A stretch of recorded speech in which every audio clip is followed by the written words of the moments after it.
Hi, my friends. This is your friend Jay Madhav, internet marketing veteran. I would like to speak today about customer reviews, what we in the industry call reputation management. I get contacted by a lot of companies that say, Jay, I have a bad review and I'm not happy about it. Business owners take it very personally, and I understand why. Recognize one thing.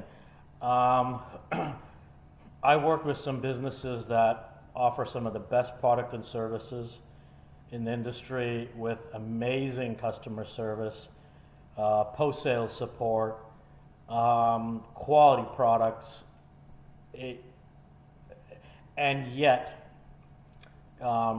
still have a negative review. And maybe out of 500 reviews, they have 2 that are negative. They still take it very personally and get upset about that and want that gone. Recognize that there really is no business that doesn't have a negative review. And that's just the way that it works. And sometimes these reviews can be someone who's accidentally thought they've done business with you and it's been another business. They could be a disgruntled former employee. They could be a competitor. They could be coming from any number of sources that are not legitimate to a grievance about your product and service. Okay. Now, if your negative reviews get to something like where it really starts to harm your business credibility and discredits your business practices, like about 5% of total reviews start to become negative, that's cause for concern, and we should do something to address that, and we can. So what I want to reassure you on is that you're not helpless, and it's not the case that there's nothing you can do, because businesses go, why? I've got a negative review, I feel so helpless, I take this personally, I feel like there's nothing that I can do. It's not the case. We have a field called reputation management, and we have an approach that actually allows us to address those negative reviews.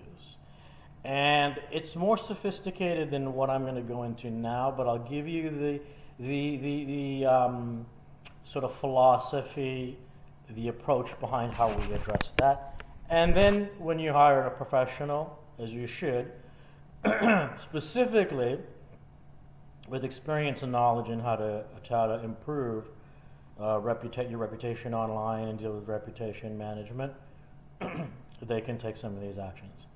First of all, when you have a negative review and it's on a site where you're able to comment on that review, you should.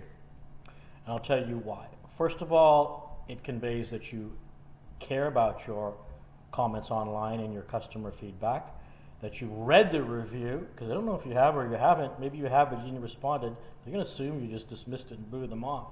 Nothing will piss off a customer more than them having a grievance and communicating it to you directly or online and have you just ignore them.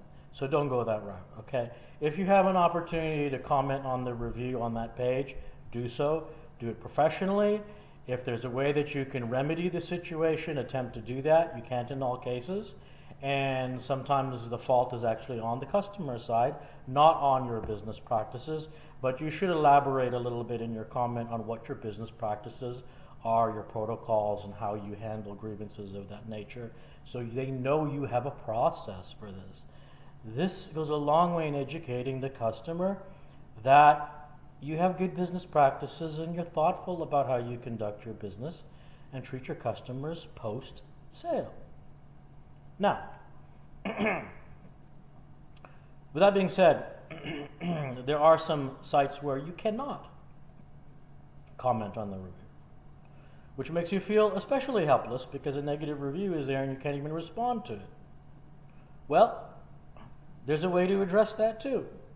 Every problem has a solution, okay? If you know what you're doing and you know that there is a solution, and there is a solution. So what you do in that case is you look at how many negative reviews that you have, you take stock and inventory, you look at how many positive reviews that you have. And let's say, as I mentioned earlier, you're in a case where you're starting to get a lot of negative reviews. How you handle that is you proactively make an attempt to and solicit positive reviews from customers that you're reasonably sure have had a good and positive experience with your staff, your company, your product, your warranty, your post sales support, and so on and so forth. Have them walk them through it, reach out, have them go to a site, have them post something, okay? What this will do is, over time, it will push the negative reviews down in visibility and presence online, overcome that with more overwhelming number of positive reviews, and therefore those negative reviews have less weight and eventually kind of fall off the map. Okay, so to summarize, that's the approach. You're not helpless when you have negative reviews. There is a solution and a methodology to deal with it, and those are the basic actions that you can take to address it. What we call reputation management, or you may think of it in terms of negative customer reviews. Jay Madhav, thanks for watching.